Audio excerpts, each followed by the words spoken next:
विजय गौतम जी और हमारे अम्बेडकर वाहिनी के नेता अमर बहादुर गौतम जी, जिले के अध्यक्ष भाई राजेश यादव जी, पूर्व जिला पंचायत सदस्य आसाराम यादव जी, कार्यक्रम का संचालन कर रहे भाई अखिलेश यादव जी, सुमौर्य, हमारे सम्मानित कार्यकर्ता नेतागण उपस्थित है, श्यामनारायण बिंद जी, उपस्थित साथियों, आज पूरे देश आरक्षण के संबंध में भारत बंद का आह्वान किया गया है।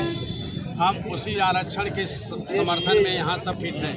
भारतीय जनता पार्टी शुरू से आरक्षण के खिलाफ कार्रवाई रही है। आरक्षण समाप्त करना इनका संकल्प है, लेकिन समय समय पर पीडीए की जागरूकता इनके सामने रोड़ा बन जाती है। 69,000 की में आंश से 3 जितन में मामला उठाया, 19,000 बच्चे भविष्य के साथ खिलवाड़ किया गया। इस गंभीरता से कार्य किया, लेकिन काम नहीं। अंतोगत्वा निर्णय दिया, इन बच्चों के साथ नाइंसाफी हुई है।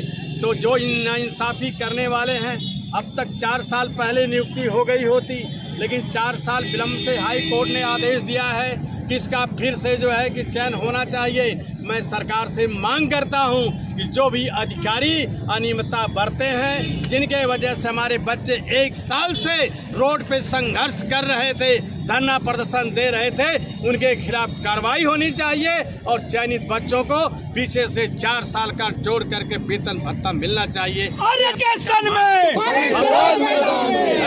आरक्षण हमारा सब कुछ है। बड़े मेहनत के बाद बाबा साहब अम्बेडकर ने संविधान में की बात है, संबंधवादी ताकतें आरक्षण को समाप्त करना चाहती है। आरक्षण को समाप्त करने के लिए तरह तरह ये गिरगिट की तरह रंग बदलने का काम करते हैं।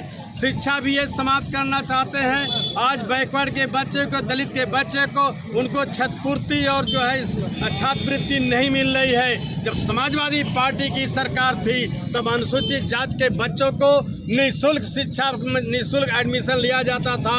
चाहे कॉमर्शियल एजुकेशन हो, चाहे टेक्निकल एजुकेशन हो, चाहे ग्रेजुएट हो, निःशुल्क जो है एडमिशन लिया जाता था। बाद में छात्रवृत्ति जो है मैनेजमेंट खाते मैनेजमेंट को मिलती थी। लेकिन जब से सरकार आई है, वह व्यवस्था समाप्त कर दिया है। जब से व्यवस्था समाप्त कर दिया है, तब तक सबसे दलित समाज के बच्चों का एडमिशन 50% कम हो गया है। ये जो है भारतीय जनता पार्टी शिक्षा को एकदम छीनना चाहती है। सबसे बड़ा इनका निशाना है कि ऐसी नीति अपनाओ कि बैकवर्ड दलित के बच्चे शिक्षा ग्रहण न कर सके जो है। लेकिन अब वो जमाना 100 साल पहले के नहीं रहा। जब अम्बेडकर थे, महात्मा ज्योतिबा फुले थे, बड़े संघर्ष के बाद उन्होंने शिक्षा ग्रहण किया। अम्बेडकर जी को जो है क्लास के बाहर बैठाया जाता था, क्लास में बैठने की भी अनुमति नहीं थी। ऐसे विषम परिस्थितियों में संघर्ष करके बाबा साहब अम्बेडकर ने देश का संविधान लिखा।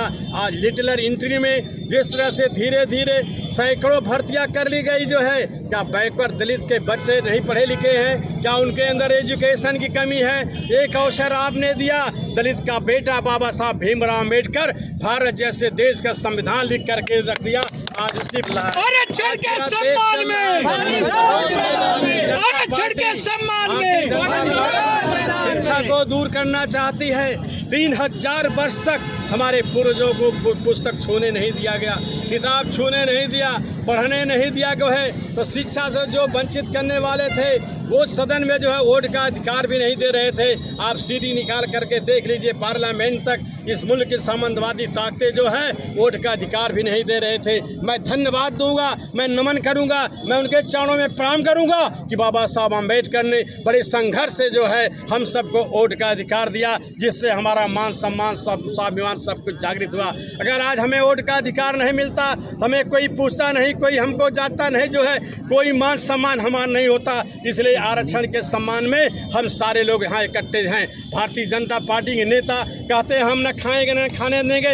इनसे ज़्यादा खाने वाला इस दुनिया का विश्व में कोई नहीं है। इनके साथ जो है उनकी जांच पड़ताल नहीं किया जा रही है। आप येदियुरप्पा की जांच करा लीजिए। माइनिंग घोटाले में अरबों खरबों रुपए घोटाला है, और अभी अजीत पवार जो है 75,000 करोड़ के घोटाले में फंसे थे, तब उन्होंने भारतीय जनता पार्टी ज्वाइन कर दिया। और इनका जो है बंगाल का जो है शुभेंदु चौधरी जो है, जो इनका नेता विरोधी दल है, शारदा चिट फंड घोटाले में फंसा हुआ है, उसकी जांच करा लीजिए। अपने लोगों के ऊपर सीबीआई सीआईडी नहीं बैठाते हो और झूठ बोलते हो जनता के सामने कि हम न खाएंगे न खाने देंगे। भारतीय जनता पार्टी से निकम भ्रष्ट पार्टी इस धरती पर कोई नहीं है। अब पीडीए ने अंगड़ाई ले लिया है। हमारे राष्ट्रीय अध्यक्ष जी ने ऐलान किया था कि 2 अक्टूबर को हम जो है पूरे प्रदेश को बंद करेंगे और ये आरक्षण के मुद्दे को लेकर के सड़कों पर उतरेंगे। 45 जो अभी इन्होंने डायरेक्ट आईएएस की नियुक्ति का मामला निकाला था, राष्ट्रीय अध्यक्ष ने कह दिया हम इसको स्वीकार नहीं कर सकते। देश की सारी पार्टियों ने इसके खिलाफ जवाब उठाई जो है, और 2 अक्टूबर को राष्ट्रीय अध्यक्ष ने ऐलान किया कि हम पूरे प्रदेश को बंद करेंगे। तब ये भारतीय जनता पार्टी के लोग हिल गए जो है, हिल गए। इन्होंने आनन फानन में फिर तत्काल निर्णय ले लिया कि अब ये 45 पदों की जो नियुक्ति की जा रही है वो रद्द किया जा रहा है। ये भारतीय जनता पार्टी के लोग हैं। इनका मुकाबला करने के लिए पीडीए को एकजुट होना पड़ेगा। जब पीडीए एकजुट नहीं होगा, अगर आप बटे रहोगे, इसी तरह आपका हक, अधिकार, मान सम्मान छीना जाएगा। आप सब लोग देखते रह जाओगे।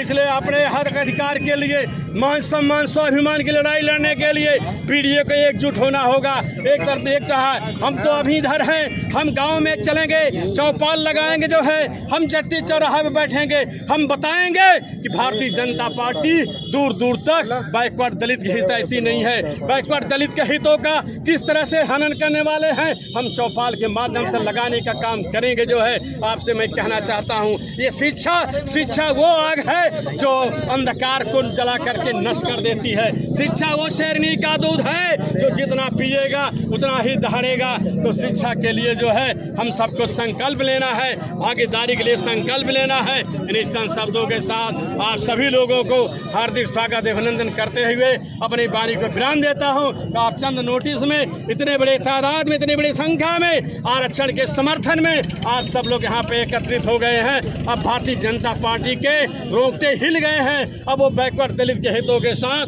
अन्याय करने के पहले 10 बार सोचने का काम करेगी कि अगर बैकवर्ड दलित एक तरफा हो जाएगा तो हमारा मुल्क से सफाया हो जाएगा। इन चंद शब्दों के साथ आप सबको धन्यवाद देते हुए अपनी वाणी को विराम देता हूँ। धन्यवाद। जय भीम, जय भीम।